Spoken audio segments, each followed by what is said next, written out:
എല്ലാ സഹോദരങ്ങൾക്കും നമ്മുടെ യൂട്യൂബ് ചാനലിലേക്ക് സ്വാഗതം. ഇപ്പോൾ സമയം കുറച്ചധികം ആയിട്ടുണ്ട്, നല്ല ഉറക്കം വരുന്നുണ്ട്. എന്നാലും ഞാൻ കരുതി ഈ ഒരു വീഡിയോ നാളത്തേക്ക് മാറ്റി വെക്കുന്നില്ല എന്ന് കരുതിയിട്ടാണ് ഇപ്പോൾ തന്നെ വീഡിയോ ചെയ്യാമെന്ന് കരുതിയത്. എന്തായാലും സമയവും കാര്യങ്ങളൊന്നും നോക്കാണ്ടാണ് നമ്മൾ ഈ ഒരു വീഡിയോയ്ക്ക് ആയിട്ടിരിക്കുന്നത്. കാരണം അത്രയേറെ ഇമ്പോർട്ടൻ്റ് ആയിട്ടുള്ള ഒരു വീഡിയോയാണ് ഇത്. വീഡിയോ സ്കിപ്പ് ചെയ്യാതെ കാണണം എന്നുള്ളവർ, എന്നാലേ നിങ്ങൾക്ക് ഈ ഒരു വീഡിയോയെ കുറിച്ചിട്ട് പൂർണ്ണമായും മനസ്സിലാക്കാൻ സാധിക്കുകയുള്ളൂ. നമ്മൾ നേരെ വീഡിയോയിലേക്ക് പോവുകയാണ്. സംഭവം എന്താണെന്ന് വെച്ചാൽ, നമുക്ക് എല്ലാവർക്കും അറിയാവുന്ന ഒരു യൂട്യൂബറാണ്. അത് മാത്രമല്ല, ഞാൻ സ്വയം ഏറ്റവും വലിയ ചിത്രകാരിയാണ് എന്ന് സ്വന്തമായി പറയുന്ന ഒരു വ്യക്തിയാണ് നമുക്ക് എല്ലാവർക്കും അറിയാവുന്ന ജസ്ന സലീം എന്ന് പറയുന്ന പെൺകുട്ടി. ആ ഒരു പെൺകുട്ടിയുടെ ഒരു ഹോബിയാണ്, അവരെ ആരെങ്കിലും വിമർശിക്കുകയാണെങ്കിൽ അവർ ഉടനെ ഹണി ട്രാപ്പുകാരിയാവും. പിന്നെ ഈ ലോകത്തുള്ളവന്മാരെല്ലാം അവരുടെ കാമുകനാവും. പിന്നെ അവരവരുടെ വിശ്വാസത്തിൻ്റെ പേരിൽ മുടി മുറിച്ച് കഴിഞ്ഞാൽ ഉടനെ അത് പേമ്പുഴുത്തിട്ടാവും. പിന്നെ അതുപോലെ തന്നെ അവർ നെറ്റിയിലൊരു കുറി അണിഞ്ഞു കഴിഞ്ഞാൽ ട്രാഫിക് വരകൾ പോലെ എന്ന് പറയും. അങ്ങനെ ഏതെല്ലാം രീതിയിൽ ബോഡി ഷേമിങ് ചെയ്യാമോ, ആനച്ചി, അമ്മച്ചി, അങ്ങനെ പോകുന്നു അവരുടെ വായിൽ നിന്ന് വരുന്ന വാക്കുകൾ. എന്തായാലും എന്നാൽ അവരെ ആരും വിമർശിക്കുന്നത് അവർക്ക് സഹിക്കാൻ പറ്റില്ല. മാന്യമായിട്ട് വിമർശിക്കുന്നത് പോലും സഹിക്കാനാകാത്ത ഒരു ലേഡിയാണ് അവർ. അതായത് ഇപ്പോൾ ഇത് പറയാനുള്ള കാര്യം എന്ന് പറഞ്ഞാൽ, എനിക്ക് അനുഭവം ഉള്ളതാണ്, അനുഭവം ഗുരുവാണ്. എനിക്കില്ലാത്ത കാമുകന്മാരെ ഇല്ല, കാമുകനെ ഉണ്ടാക്കി തന്നു. എൻ്റെ പേരിൽ എൻ്റെ നാട്ടിൽ ഒരുപാട് പോലീസ് കേസുണ്ടെന്ന് പറഞ്ഞു. ഞാനൊരു ഹണി ട്രാപ്പുകാരിയാണ്, അതിൻ്റെ പേരിലൊക്കെ കേസുണ്ടെന്ന് പറഞ്ഞു. എൻ്റെ കെട്ടിയോൻ എന്നെ ഇട്ടിട്ട് പോയി എന്ന് പറഞ്ഞു. അങ്ങനെ എന്തെല്ലാം പറയാൻ പറ്റുമോ അതിൻ്റെ അങ്ങേയറ്റം പറഞ്ഞു എന്നെ. ഞാൻ മാന്യമായ രീതിയിലല്ലാതെ നെറുകെട്ട രീതിയിൽ ഞാൻ ഇവരോട് ഒരു മറുപടിയും പറയാൻ പോയിട്ടില്ല. നമുക്ക് നമ്മുടേതായിട്ടുള്ള ഒരു മാന്യതയുണ്ട് മറുപടി പറയുമ്പോഴും. ആ ഒരു രീതിയിൽ മാത്രമേ ഞാൻ പറഞ്ഞിട്ടുള്ളൂ. പിന്നെ എടുത്തു പറയേണ്ട ഒരു കാര്യം എന്ന് പറഞ്ഞാൽ, ഞാൻ പറയുന്നത് എൻ്റെ ദൈവത്തിനോട് മാത്രമേ ഉള്ളൂ. ഞാൻ പൂജിക്കുന്ന എൻ്റെ സാക്ഷാൽ ഭഗവതിയോട് മാത്രമേ എൻ്റെ സങ്കടങ്ങളും പ്രശ്നങ്ങളും ഒക്കെ ഞാൻ പറയാറുള്ളൂ. അല്ലാണ്ട് മറ്റാരോടും ഒന്നും പറയാറില്ല. ഇപ്പോൾ എനിക്കിത് പറയാൻ തോന്നിയൊരു കാര്യമെന്ന് വെച്ചാൽ, നമുക്ക് എല്ലാവർക്കും നന്നായിട്ട് അറിയാവുന്ന, നമ്മളെല്ലാവരും വീഡിയോ കാണുന്ന, നമുക്കൊരു വീഡിയോ കണ്ടു കഴിഞ്ഞാൽ ഇങ്ങനെ നോക്കാനായിട്ട് തോന്നുന്ന ഒരു യൂട്യൂബറാണ് നമ്മുടെ സ്മൃതി സത്യൻ എന്ന് പറയുന്ന പെൺകുട്ടി. ചെറിയ കുട്ടിയാണ്, ഒരു ചെറിയ മോളാണ് അവൾ. പക്ഷേ എന്നാലും വളരെ മനോഹരമായിട്ട് വീഡിയോകൾ ചെയ്യാൻ അവളെ കൊണ്ട് സാധിക്കും എന്നുള്ളതാണ്. ശരിക്കും പറയുകയാണെങ്കിൽ നമ്മൾക്ക് പോലും കഴിയാത്തത്ര നന്നായിട്ട്, അത്രയും മനോഹരമായിട്ട് സ്മൃതി വീഡിയോകൾ ചെയ്യാറുണ്ട്. സ്മൃതിയുടെ വീഡിയോ കാണുമ്പോൾ നമുക്കൊന്ന് ഇങ്ങനെ നോക്കാറുമുണ്ട് നമ്മളൊക്കെ. അത്രയ്ക്ക് നന്നായിട്ട് വീഡിയോ ചെയ്യുന്നൊരു പെൺകുട്ടിയാണ്. അതിൽ എല്ലാത്തിനേക്കാളും ഏറ്റവും നല്ല ക്വാളിറ്റി എന്ന് പറഞ്ഞാൽ, വളരെ മാന്യമായ രീതിയിൽ മാത്രമേ സംസാരിക്കൂ. റിയാക്ഷൻ വീഡിയോ ആണ് ചെയ്യുന്നതെങ്കിൽ പോലും മാന്യതയുടെ ഒരു തരിമ്പ് പോലും വിടാതെ അത്രയും മനോഹരമായിട്ടാണ് സംസാരിക്കുന്നത്. പോയിന്റുകൾ എടുത്ത് പറഞ്ഞ് സംസാരിക്കുന്ന കാര്യത്തിൽ ഒരു പ്രത്യേക കഴിവ് തന്നെ സ്മൃതിക്കുണ്ട് എന്നുള്ള കാര്യത്തിൽ യാതൊരു തർക്കവുമില്ല. അങ്ങനെ നമ്മുടെ സ്മൃതി റിയാക്ഷൻ വീഡിയോ ചെയ്യുന്ന സമയത്തിന് ജസ്ന സലീമിനെ കുറിച്ചിട്ട് കുറച്ച് വീഡിയോസ് ചെയ്തിട്ടുണ്ടായിരുന്നു. അത് അവരെക്കുറിച്ചിട്ട് അവരാദ്യം മനസ്സിലാക്കേണ്ട ഒരു കാര്യം എന്ന് പറഞ്ഞാൽ, സംസാരിക്കാനുള്ള വിഷയങ്ങളുള്ളത് കൊണ്ടാണ് മറ്റുള്ളവർ സംസാരിക്കുന്നത്. അല്ലാണ്ട് ഇവർ ചെയ്യുന്നത് പോലെ അനാവശ്യമായിട്ട് മറ്റൊരാളെ കുറിച്ചിട്ട് ഇല്ലാത്ത കാര്യങ്ങളും കൊതിയും നുണയും പറഞ്ഞുണ്ടാക്കലല്ല ചെയ്യുന്നത്. അത് ആദ്യം മനസ്സിലാക്കുക. അങ്ങനെ ഈ ഒരു സ്മൃതി എന്ന് പറയുന്ന കുട്ടി ഈ ഒരു ജസ്ന സലീമിനെ കുറിച്ചിട്ട് വീഡിയോ ചെയ്തപ്പോഴത്തേക്ക് ജസ്നയ്ക്ക് കയറി കൊണ്ടു. കാരണം ജസ്നയെ ആരെങ്കിലും വിമർശിച്ചു കഴിഞ്ഞാൽ ജസ്നയ്ക്ക് ഒട്ടും താങ്ങാൻ പറ്റില്ല. പ്രത്യേകിച്ചും ജസ്നയെ കുറിച്ച് സംസാരിക്കുന്നത് ഹൈന്ദവരാണെങ്കിൽ ജസ്നയ്ക്ക് ഒട്ടും സഹിക്കില്ല. അത് പറയാനുള്ള കാര്യമുണ്ട്. കാരണം എന്താണെന്ന് വെച്ചാൽ, ഞങ്ങളെല്ലാവരും കാണുന്നതാണ്. ഞാനൊരു ഹൈന്ദവ സ്ത്രീയാണ്, ഞാൻ വളരെ മാന്യമായിട്ട് മാത്രമാണ് റിയാക്ഷൻ ചെയ്തിട്ടുള്ളത്. പക്ഷേ ഞാൻ പറയുന്ന വാക്കുകൾ അവർക്കത് ഭയങ്കര ബുദ്ധിമുട്ടായിരുന്നു, മാന്യമായിട്ട് ചെയ്തിട്ട് പോലും.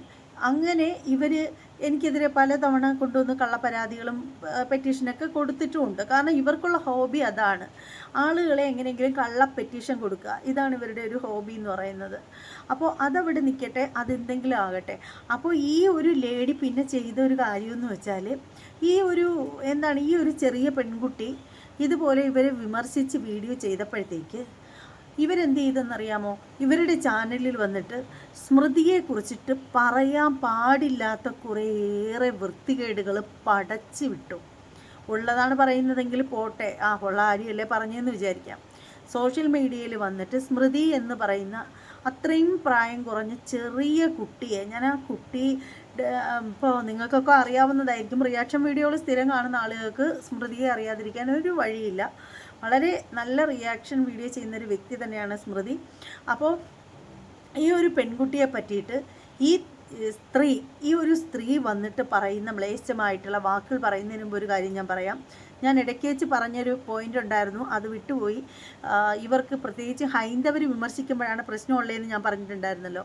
അതെന്താണ് പറയേണ്ട ഒരു കാര്യമെന്ന് പറഞ്ഞാൽ, ഷെഫീന ബീഗം എന്ന് പറയുന്ന ആ സഹോദരിയും ഇവരും തമ്മിൽ നല്ല ഫൈറ്റ് ഉണ്ടായിരുന്നു. പരസ്പരം അവർ പൂരത്തെറിയൊക്കെയാണ് വിളിക്കുന്നത്, മോശം വാക്കുകളാണ് രണ്ട് കൂട്ടരും പ്രയോഗിക്കുന്നത്. ഷെഫീന ഇത്തേക്കാൾ ഒരു പടി കൂടുതൽ ഉപയോഗിക്കുന്നതും ഈ പറയുന്ന ജസ്ന തന്നെയാണ്. പക്ഷേ അങ്ങനെയാണെങ്കിൽ പോലും ഇവരൊരിക്കൽ ഇവരുടെ ചാനലിൽ വന്നിട്ട് ഇവർ പറഞ്ഞൊരു വാക്കെന്ന് വെച്ചാൽ, ഷെഫീന എൻ്റെ ഏറ്റവും വലിയ എനിമിയാണ്, പക്ഷേ ഞാൻ അവരോട് ക്ഷമിച്ചാൽ പോലും ഉത്തര ഉണ്ണിയോട് ഒരിക്കലും ക്ഷമിക്കില്ല, ഉത്തര ഉണ്ണിയെ ഞാൻ ഒരിക്കലും വെറുതെ വിടില്ല, ഉത്തര ഉണ്ണിയെ ഞാൻ ജയിലിൽ ഇട്ടിട്ടേ അടങ്ങൂ എന്നൊക്കെ പറഞ്ഞിട്ട് ഈ ഒരു പെൺകുട്ടി പറഞ്ഞിട്ടുണ്ടായിരുന്നു. അപ്പോൾ പറയണമെങ്കിൽ മാന്യമായിട്ട് വീഡിയോ ചെയ്യുന്ന, തെറി വിളിക്കാണ്ട് മാന്യമായിട്ട് കാര്യങ്ങൾ പറയുന്ന എന്നോട് അവർക്ക് പക ഒരിക്കലും അടങ്ങാത്ത പകയാണ്, എന്നെ ജയിലിലടയ്ക്കണം എന്നാണ് അവർ പറയുന്നത്. അപ്പോൾ അതേസമയം അങ്ങോട്ടും ഇങ്ങോട്ടും പൂരത്തെറി വിളിക്കുന്ന, എന്തും വിളിച്ച് പറയുന്ന ഷെഫീന ഇത്തയോട് അവർക്ക് കുഴപ്പമൊന്നുമില്ല. ഒന്ന് ഓർത്ത് നോക്കൂ. അപ്പോൾ അതവിടെ നിൽക്കട്ടെ. അപ്പോൾ ഈ ഒരു ജസ്ന സലീം വന്നിട്ട് സ്മൃതിയെ പറഞ്ഞ കാര്യം ഞാൻ നിങ്ങളെ വോയിസ് ക്ലിപ്പ് കേൾപ്പിക്കുന്നതേ ഉള്ളൂ കേട്ടോ, വീഡിയോ ക്ലിപ്പ് കാണിക്കുന്നില്ല, എന്നാൽ പിന്നെ ഇപ്പോഴൊന്നും തീരില്ല.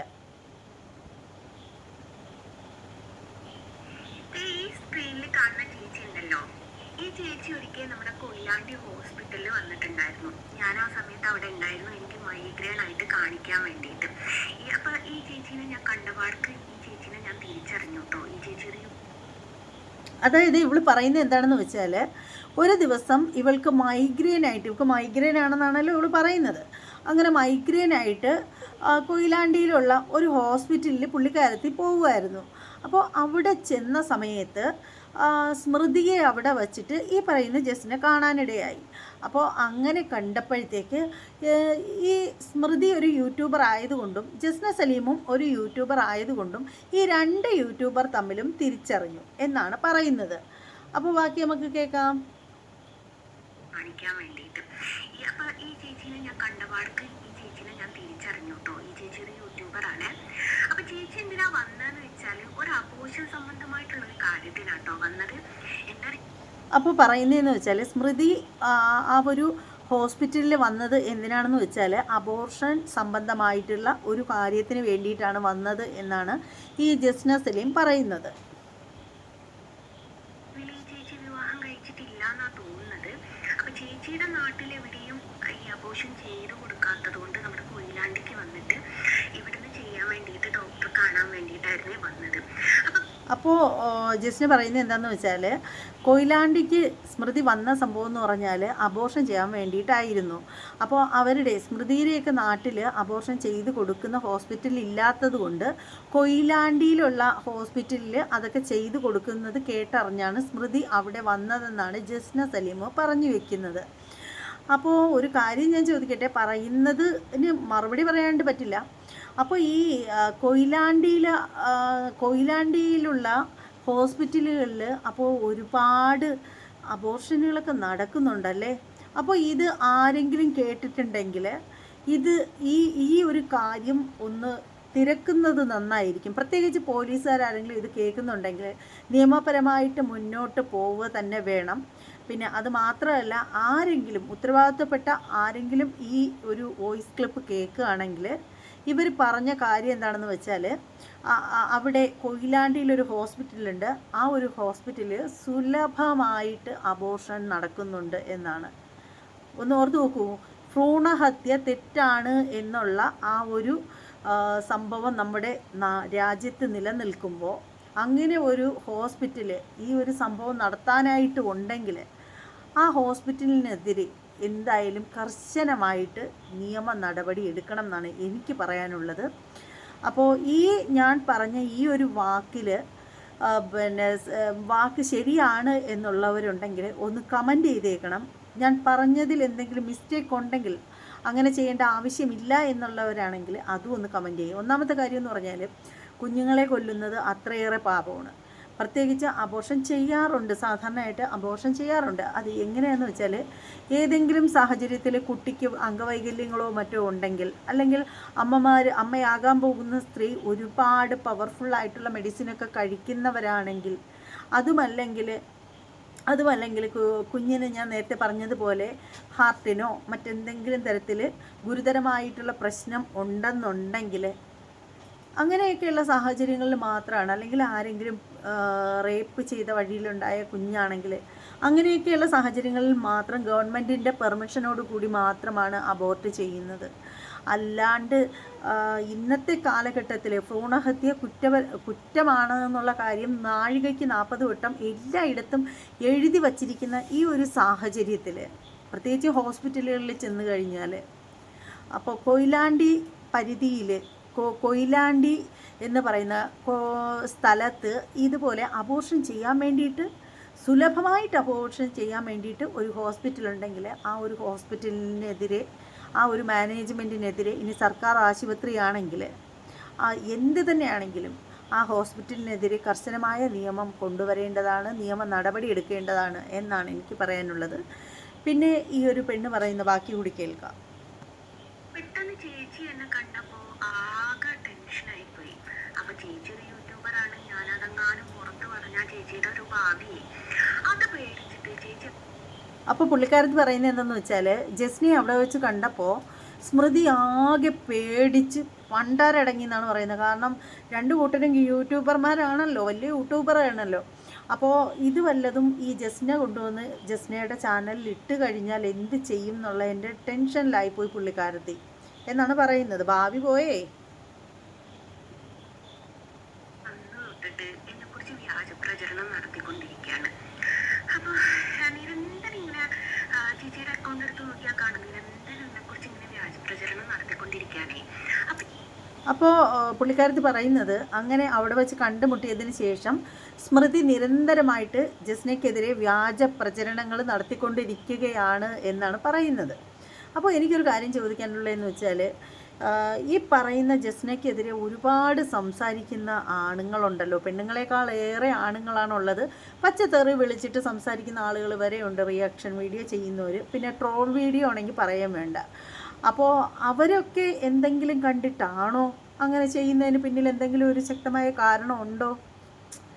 സ്മൃതി ഒരു പെണ്ണായതുകൊണ്ട് ഉടനെ അബോർഷൻ ചെയ്യാൻ പോയപ്പോഴത്തേക്ക് അവിടെ വെച്ച് കണ്ടുപിടിച്ചതിൻ്റെ ആ ഒരു ഫ്രസ്ട്രേഷൻ തീർക്കാൻ വേണ്ടിയിട്ട് പുള്ളിക്കാരത്തെക്കുറിച്ച് വീഡിയോ ചെയ്യുന്നു എന്നാക്കി. അതേസമയം ആണുങ്ങൾ ചെയ്യുന്നത് എന്തിനു വേണ്ടിയിട്ടാണ്? ഹണി ട്രാപ്പ് പോലെയുള്ള എന്തെങ്കിലും സംഭവമായിരിക്കും ഇനി അടുത്തത് പറയുന്നത്, അറിയില്ല. എന്തായാലും നമുക്ക് ബാക്കി കൂടി കേൾക്കാം. ഞാൻ വിചാരിച്ചു ഞാനായിട്ട് എന്തിനാണ് മിണ്ടാതിരിക്കുന്നത്, ഞാൻ ഈ കാര്യങ്ങളൊക്കെ ഒന്ന് പുറത്ത് പറഞ്ഞേക്കാം. ഈ ചേച്ചിക്ക് ഇതൊക്കെ ഞാൻ പുറത്ത് പറയുമെന്നുള്ള പേടിയായിരുന്നല്ലോ. അപ്പൊ ഞാൻ ഇതൊക്കെ ഒന്ന് പുറത്ത് പറഞ്ഞേക്കാന്ന് കരുതി. അപ്പൊ ഈ ഒരു കാരണം കൊണ്ടാണ് ചേച്ചി എന്നെ കുറിച്ച് ഇങ്ങനെ വ്യാജ പ്രചരണം നടത്തുന്നത്. ഏതായാലും കൊയിലാണ്ടി ഹോസ്പിറ്റലിൽ ചേച്ചിനെ കണ്ട വിവരം ചേച്ചിയായിട്ട് എനിക്കൊന്ന് പറയിപ്പിക്കാട്ടോ, കേട്ടാ ചേച്ചി? എന്താ ചെയ്യണം? ആദ്യം മനസ്സിലാക്കേണ്ടതെന്ന് പറഞ്ഞാൽ, 2 കുട്ടികളുടെ ഉമ്മയാണ്, തള്ളയാണ്. ഒരു പെൺകുട്ടി മകളായിട്ടുണ്ട്, ഒരു മകളുണ്ട്. എന്നിട്ട് നാണമില്ലാതെ മറ്റുള്ള പെൺകുട്ടികളെ പറ്റിയിട്ട് ഇതുപോലെയുള്ള അപവാദങ്ങളെ പടച്ചിറക്കി വിടണം എന്നുണ്ടെങ്കിൽ ഒന്നൊന്നര തൊലിക്കട്ടിയാണ്, പറയാണ്ടിരിക്കാൻ നിവൃത്തിയില്ല. ഇവൾക്ക് നല്ല തൊലിക്കട്ടി ഉണ്ട് എന്നുള്ള കാര്യം നമ്മൾ ഇവരുടെ വീഡിയോകൾ കാണുമ്പോൾ തന്നെ നമുക്കറിയാൻ സാധിക്കും. അമ്മാതിരിയാണല്ലോ അങ്ങോട്ട് അണ്ണാക്കിന്ന് അടിച്ചിറക്കുന്നത്. അപ്പോൾ എന്തരായാലും ഇപ്പോൾ നിങ്ങൾ മനസ്സിലാക്കേണ്ട ഒരു കാര്യം എന്ന് പറഞ്ഞാൽ, സ്മൃതി എന്ന് പറയുന്ന പെൺകുട്ടി ചെറിയ കുട്ടിയാണ്, അത് വിവാഹം പോലും കഴിച്ചിട്ടുള്ള കുട്ടിയല്ല. എന്നിട്ട് ആ കുട്ടിയെ പറ്റിയിട്ട് സോഷ്യൽ മീഡിയയിൽ വന്നിട്ട് ഇമാതിരി കന്നം തിരിഞ്ഞ വർത്തമാനം പറഞ്ഞ ഇവൾക്കെതിരെ ശക്തമായിട്ട് നിയമ നടപടി സ്വീകരിക്കണം എന്നാണ് എനിക്ക് സ്മൃതിയോട് പറയാനുള്ളത്. കാരണം ഇപ്പോൾ നമ്മളെക്കുറിച്ചിട്ടൊക്കെ ഒരുപാട് മോശം പറഞ്ഞു, ഓക്കെ പറഞ്ഞു, അത് കഴിഞ്ഞു, അതിനിടവും കഴിഞ്ഞു. പക്ഷേ സ്മൃതി എന്ന് പറയുന്നത് ചെറിയ കുട്ടിയാണ്. ഈ ഒരു ചെറിയ കുട്ടിക്കെതിരെ ഇപ്പോൾ സ്മൃതിയെ പറ്റിയിട്ട് ഇവളിനി എന്തൊക്കെ പറഞ്ഞാലും ഈ ലോകത്ത് ആരും വിശ്വസിക്കില്ല. കാരണം സ്മൃതി എത്രത്തോളം ക്ലിയർ ആണ് എന്നറിയാനായിട്ട് എങ്ങോട്ടും പോവേണ്ട ആവശ്യമില്ല. ആ കുട്ടിയുടെ ഒരേ ഒരു വീഡിയോയുടെ സ്റ്റാർട്ടിങ് മാത്രം കണ്ടാൽ നമുക്ക് മനസ്സിലാവും ആ കുട്ടി എത്രത്തോളം മാന്യതയുള്ള, വിരൽ തുമ്പിൽ തലമുടി ഇഴയുടെ തുമ്പത്ത് പോലും മാന്യതയുള്ളൊരു കുട്ടിയാണ്. അത്രയേറെ മാന്യതയുള്ള കുട്ടിയാണ് സ്മൃതി സത്യൻ എന്ന് പറയുന്ന കുട്ടി. അപ്പോൾ അത്രയും മാന്യതയുള്ള ഒരു കുട്ടിയെ പറ്റിയിട്ട് ഇമ്മാതിരി ഇവൾ ഇരുന്നുകൊണ്ട് ഇങ്ങനെ പറഞ്ഞു കഴിഞ്ഞാൽ അത് വിശ്വസിക്കുന്നതേ അരിയാഹാരം കഴിക്കുന്ന ഒറ്റ കുഞ്ഞുങ്ങൾ പോലും വിശ്വസിക്കില്ല. കാരണം എല്ലാവർക്കും നല്ലതും കെട്ടതും കണ്ടു കഴിഞ്ഞാൽ ഏതൊരു മനുഷ്യർക്കും അറിയാം. ഇനി കണ്ണ് പൊട്ടനാണെങ്കിൽ പോലും തീട്ടം കിടക്കുന്നതും പിന്നെ തീട്ടവും മുല്ലപ്പൂവിൻ്റെയും മണം തമ്മിൽ തിരിച്ചറിയാൻ പറ്റും. അതിന് പ്രത്യേകിച്ച് രണ്ട് കണ്ണിന് കാഴ്ച ഉണ്ടാവണമെന്നില്ല, നല്ല മൂക്കിന് നല്ല ഇതുണ്ടെങ്കിൽ മാത്രം മതി. അപ്പോൾ എന്തായാലും ഇതിൻ്റെ അടിയിൽ വന്ന കമൻറ്റ് ബോക്സിൽ വന്ന കമൻറ്റ് കാണിച്ചു തരാം കേട്ടോ. അതായത് ഇത് നിങ്ങൾ ഓർക്കേണ്ട ഒരു കാര്യം എന്ന് പറഞ്ഞാൽ ഇത് ഈ പറയുന്ന ലേഡിയുടെ ചാനൽ തന്നെയാണ്, ജസ്ന സലീമിൻ്റെ ചാനലിൽ ഈ ഒരു വീഡിയോ ഇട്ടപ്പോൾ ഇതിൻ്റെ അടിയിൽ വന്ന കമൻറ്റുകൾ ഞാനൊന്ന് പറഞ്ഞു തരാം. തോന്നിയൊന്നും വായിക്കുന്നില്ല, ഒരു 2-3 ഒരു 4-5 വായിക്കാം കേട്ടോ. ഫസ്റ്റ് പറയേണ്ട ഒരു കാര്യം എന്ന് പറഞ്ഞാൽ സ്മൃതി തന്നെ വന്നിട്ട് ജസ്നയുടെ കമൻറ്റ് ബോക്സിൻ്റെ അടിയിൽ ഫസ്റ്റ് ഒരു കമൻറ്റ് ചെയ്തിരിക്കുന്നത് സ്മൃതിയാണ് കേട്ടോ. ഫസ്റ്റ് കമൻറ്റ് ഇട്ടിരിക്കുന്നത് സ്മൃതിയാണ്. അയ്യോ എൻ്റെ ഭാവി പോയേ, ഞാൻ ഇനി എന്ത് ചെയ്യും എന്ന് പറഞ്ഞിട്ട് കുറേ ചിരിക്കുന്ന കുറേ ഇമോജികൾ ഇട്ടിരിക്കുന്നു. ഇത് മറ്റാരുമല്ല, നമ്മുടെ സ്മൃതിയാണ് ഇട്ടിരിക്കുന്നത്. പിന്നീട് അതിൻ്റെ അടിയിൽ വന്നത് എല്ലാവരും വിശ്വസിച്ചു, നീ ഒന്നാന്തരം ഊടായ്പാണ്, അങ്ങനെയാണ് പറഞ്ഞിരിക്കുന്നത്. നല്ല വീട്ടിലെ കുട്ടികളെ നിന്നെപ്പോലൊരു റോക്കറ്റ് പറഞ്ഞാൽ ആരെങ്കിലും വിശ്വസിക്കുമോ എന്നാണ് ചോദിച്ചിരിക്കുന്നത്. സംസാരം കേട്ടാൽ തന്നെ അറിയാം നീ നുണയാണ് പറയുന്നതെന്ന് മറ്റൊരാൾ. ആ ചേച്ചിയെ പൊതുജനങ്ങൾക്കറിയാം, നീയാണ് അബോർഷൻ ചെയ്തത് എന്ന് എല്ലാവർക്കും അറിയാം. നീ എത്ര കള്ളം പറഞ്ഞാലും പൊതുജനം വിശ്വസിക്കില്ല. ജസ്ന ആണ് കുറേ അബോർഷൻ ചെയ്തത് എന്ന് പൊതുജനത്തിന് അറിയാം എന്നാണ് പറയുന്നത്. ഞാൻ പറയുന്നതല്ല കേട്ടോ, ജസ്നയുടെ കമൻറ്റ് ബോക്സിൽ ഈ ഒരു വീഡിയോയുടെ അടിയിൽ വന്ന കമൻറ്റുകളാണേ. അത് ചേച്ചിയല്ല, നിൻ്റെ പ്രായം വെച്ച് നോക്കിയാൽ അതൊരു കുട്ടിയാണ്. ഞങ്ങൾ വിശ്വസിച്ചു. ഒരാളെക്കുറിച്ച് ഇത്രയും മോശമായ നുണൻ പറയാൻ ഈ ഭൂമിയിൽ നിങ്ങളെക്കൊണ്ട് മാത്രമേ പറ്റൂ. തൊലിക്കട്ടി സമ്മതിച്ചു. എടി പൊട്ടി, ഒരാളുടെ രഹസ്യം പുറത്തു പറയാതിരിക്കാൻ വ്യാജ പ്രചാരണം നടത്തുകയല്ല, മിണ്ടാതിരിക്കുകയാ ചെയ്യുക. ഇതിനാണ് തൂറിത്തോപ്പിക്കുക എന്ന് പറയുന്നത്. പക്ഷേ പരിപ്പ് ഇവിടെ വേവില്ല. പിന്നെ പെണ്ണുങ്ങൾക്കെതിരെ അപവാദം, ആണുങ്ങൾക്കെതിരെ ആണെങ്കിൽ ഹണി ട്രാപ്പ് എന്ന് പറഞ്ഞിട്ട് ചിരിക്കുന്ന കുറച്ച് എമോജി. കൊയിലാണ്ടി ആശുപത്രി ഇതൊക്കെ ചെയ്തു കൊടുക്കുമെന്ന് നിങ്ങൾ പറഞ്ഞു, നിങ്ങൾ ഒരുങ്ങിയിരുന്നോ? ഇതിനുള്ള മറുപടി കിട്ടിയിരിക്കും. ഒരു പെൺകുട്ടിയെക്കുറിച്ച് ഇത്രയും മോശമായി പറഞ്ഞതിന് മാനനഷ്ട കേസ് വരുമെന്നാണ് പറഞ്ഞിരിക്കുന്നത്. സൂപ്പർട്ട് ഓഫീസ് എന്ന് പറയുന്നൊരു ഇതിൽ നിന്നാണ് അത് വന്നിരിക്കുന്നത്. പിന്നെ ഒരാൾ പറഞ്ഞിരിക്കുന്നത്, നിങ്ങൾക്ക് യൂട്രസിൽ മൈഗ്രെയിൻ ആയിരുന്നു, മുഖം മനസ്സിൻ്റെ കണ്ണാടിയാണെന്ന് എല്ലാവർക്കും അറിയാം. അതുകൊണ്ട് ആ കുട്ടിയെ നീ എന്ത് പറഞ്ഞാലും ആരും വിശ്വസിക്കില്ല. ആ കുട്ടി പിറന്ന കുടുംബത്തിൻ്റെ അന്തസ്സ് ആ ഒരു മുഖത്ത് എഴുതി വച്ചിട്ടുണ്ട്. അയ്യോ എൻ്റെ ദൈവമേ. അതേസമയം നിന്നെക്കുറിച്ച് ആരെങ്കിലും ഇതുപോലെ പറഞ്ഞാൽ ആരും തന്നെ രണ്ടാമതൊന്ന് ആലോചിക്കാതെ അത് ഉറപ്പിക്കും. അതാണ് നിങ്ങൾ തമ്മിലുള്ള വ്യത്യാസം. കമൻറ്റ് ബോക്സ് നോക്കിയാൽ ഞാൻ പറഞ്ഞത് സത്യമാണോ എന്നറിയാം. നല്ല അടക്കവും ഒതുക്കവുമുള്ള ഒരു പെൺകുട്ടിയാണവൾ, അല്ലാതെ നിന്നെ പോലെയല്ല. ഛേ, ഇപ്പോൾ മനസ്സിലായില്ലേ? അബോർഷന് പോയത് ഈ വേശ്യയാണെന്ന്, കൂട്ടുപോയത് വേട്ടാവളിയൻ. പിന്നീട് പറയുന്നതൊന്നും കേൾക്കാൻ കൊള്ളില്ല, അതുകൊണ്ട് ആ കമൻറ്റിൻ്റെ ബാക്കി ഞാൻ പറയുന്നില്ല. ഇത്രയധികം നെഗറ്റീവ് കമൻറ്റ്സ് കണ്ടിട്ടും നിങ്ങൾക്ക് മനസ്സിലാവുന്നില്ലല്ലോ എന്നാണ് ഒരാൾ പറയുന്നത്. ഡോക്ടറും പേഷ്യൻറ്റും തമ്മിലുള്ള രഹസ്യ കൂടിക്കാഴ്ച നിങ്ങൾ എങ്ങനെ അറിഞ്ഞു? ഒരു പെണ്ണിനെ പറ്റി അനാവശ്യം പറയുമ്പോൾ നോക്കിയും കണ്ടും വേണം. ആരും വിശ്വസിക്കത്തില്ല. കാര്യങ്ങൾ നീ നിൻ്റെ നിലനിൽപ്പിന് വേണ്ടി എന്തും ചെയ്യും, എന്തും വിളിച്ച് പറയുന്ന പെണ്ണാണ്. കറക്റ്റാണ് കേട്ടോ. ഈ ഒരു കമൻറ്റ് പറഞ്ഞിരിക്കുന്നതെന്ന് പറഞ്ഞാൽ സജിത്താണ് പറഞ്ഞിരിക്കുന്നത്. പൊന്നുമോളെ സജിത്തെ, അടിപൊളിയായിട്ടുണ്ട്. നീ പറഞ്ഞത് വളരെ കറക്റ്റായിട്ടുള്ള കാര്യമാണ്. അപ്പോൾ ഇതെന്ന് പറഞ്ഞാൽ അടുത്തൊരു കമൻ്റ് എന്ന് പറഞ്ഞാൽ, എടി നീ അബോർഷൻ നടത്താൻ പോയപ്പോൾ ആ കുട്ടി നിന്നെ കണ്ടെന്ന് പറ. എല്ലാവർക്കും നിന്നെക്കുറിച്ച് അറിയാം. നിനക്ക് അബോർഷൻ മാത്രമേ നടത്താൻ സമയമുള്ളൂ. അതിനെ കണ്ടാലറിയാം കുടുംബത്തിൽ പിറന്ന കുട്ടിയാണെന്ന്. പിന്നെ ഒരാളിട്ടിരിക്കുന്ന കമൻറ്റാണ് ചിരി വന്നത്. ഒരു പോസിറ്റീവ് കമൻറ്റ് എങ്കിലും കാണുമോ എന്ന് അരിച്ച് പെറുക്കി നോക്കുന്ന ഞാനെന്ന്.